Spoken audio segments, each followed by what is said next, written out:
Welcome back, class. Let's take a look at the three main categories of connective tissue. So there's connective tissue proper, supporting connective tissue, and fluid connective tissue. Let's take a look at this first category here.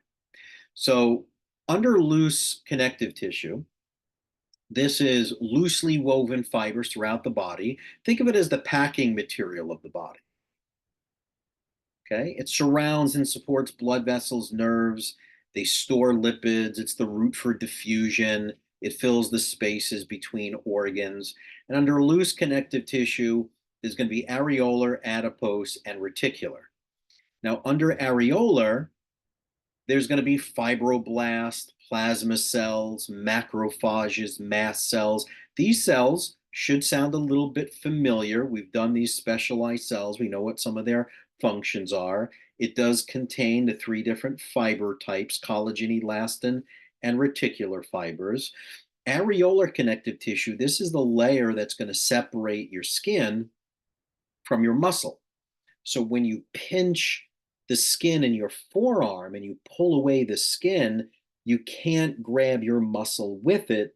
It's the layer that buffers and separates the skin from the muscle. Areolar connective tissue has a pretty good blood supply, so it's a pretty common site for the injection of certain medications and drugs. Adipose, when we look at adipose has, when we compare it to squamous cells, remember squamous cell has a nucleus in the center, but when we look at these adipose cells or adipose tissue, we'll see that the nucleus is in the periphery. Okay. And it's in the periphery so we can safely store toxins. Now, if you think of insects, if you think of spiders and ants and all these bugs, you never see a morbidly obese spider and a morbidly obese um, ant, right? They don't have fat cells.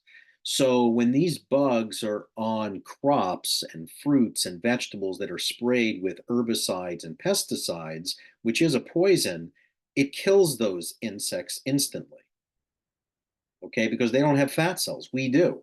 So we can ingest those things or the byproducts of those things, and it doesn't kill us right away. Hopefully, you have a good, healthy liver.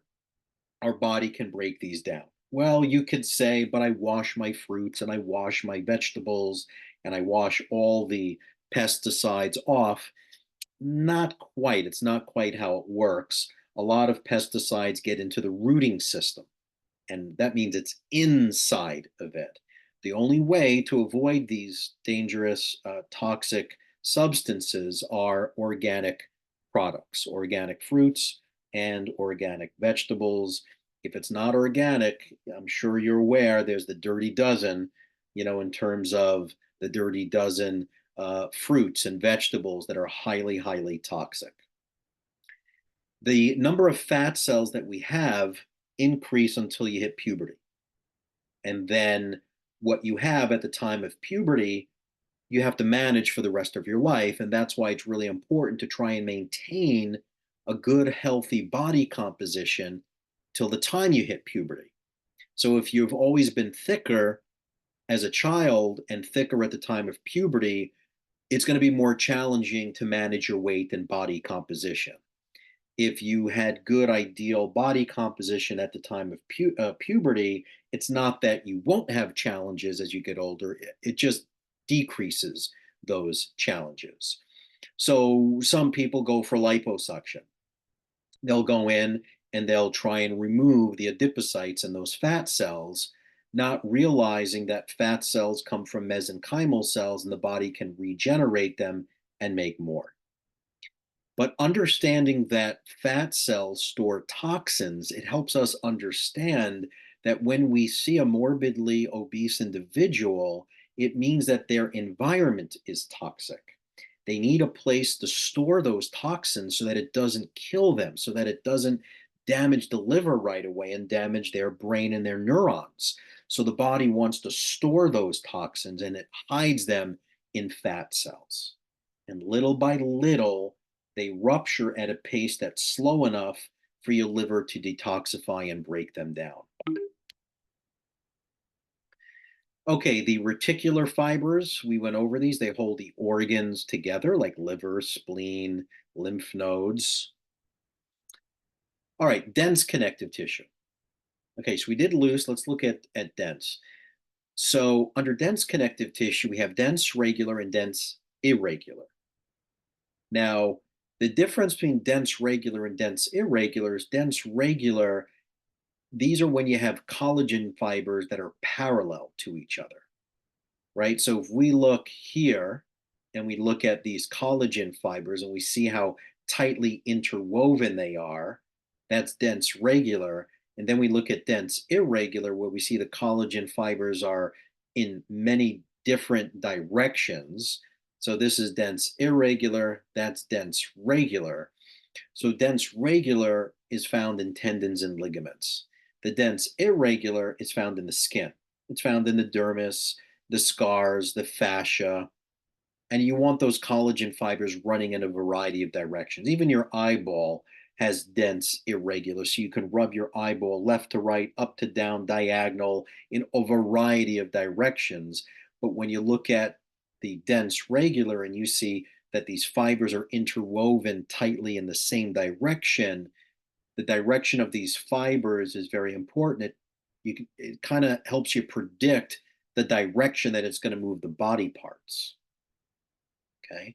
Elastic connective tissue, these are found in the walls of the arteries. These are found in spinal ligaments, which we need more flexibility compared to collagen in these spinal ligaments. Remember, elastin is more flexible, collagen is more rigid.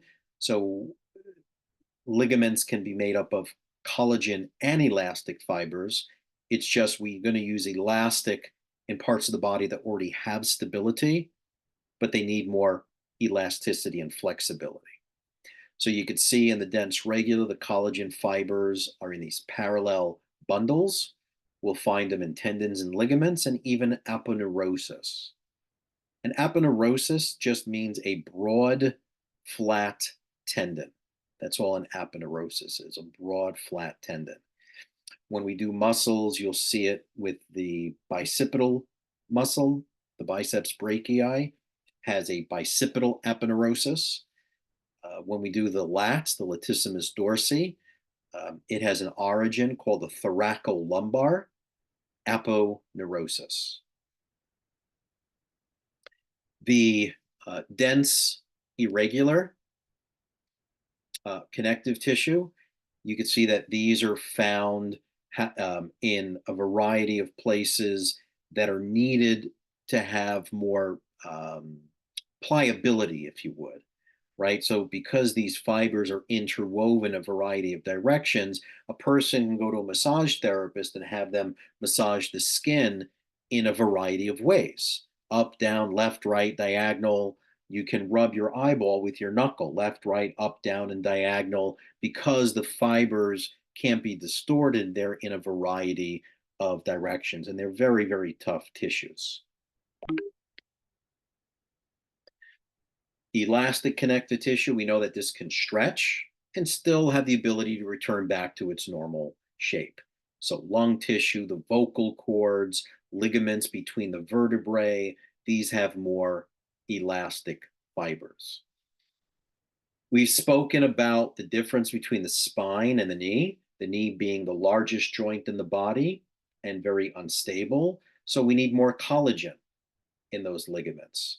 We know the spine is locked. The spine has very good osseous support. The vertebrae interlock with one another. So they're already stable. So we don't need lots of collagen, but the spine is very flexible. So we need more elastin. Okay. Now, in terms of cartilage, cartilage comes in three flavors: hyaline, fibro, and elastic. Cartilage is avascular. It's avascular because chondrocytes produce a chemical that discourages their growth, and it's called anti-angiogenesis factor. Anti means against, angio means blood vessel, and genesis means to produce.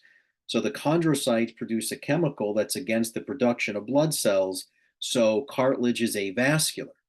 It gets all of its nutrients and gets rid of the waste products through diffusion.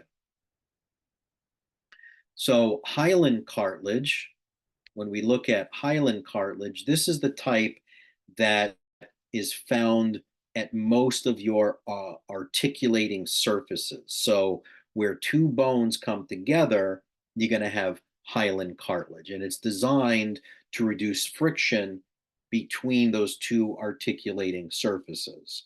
So the shoulder joint has hyaline cartilage. In between your elbow joint, there's hyaline cartilage. In between all of your finger joints are hyaline cartilage. In your hip joint, there's hyaline cartilage.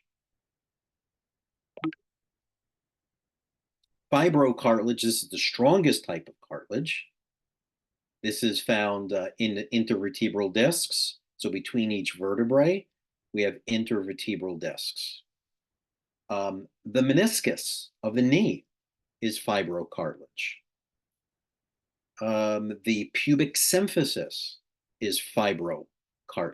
Again, these are the strongest cartilage that we have. Fibrocartilage is made up of type 1 collagen fibers.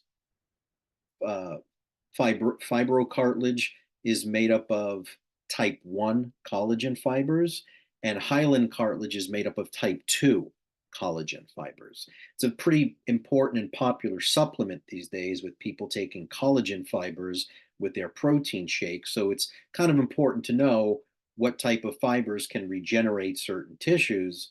So fibrocartilage, like the intervertebral discs, are type 1, and the rest of the cartilage between your joints are type 2 collagen fibers. Elastic fibers, these are found in the nose, these are found in the ear, these are found in the lungs and the vocal cords. These have the ability to distort, change shape, and go back and recoil back to their natural position. Okay, we'll take a break here. When we come back, we'll get into bone.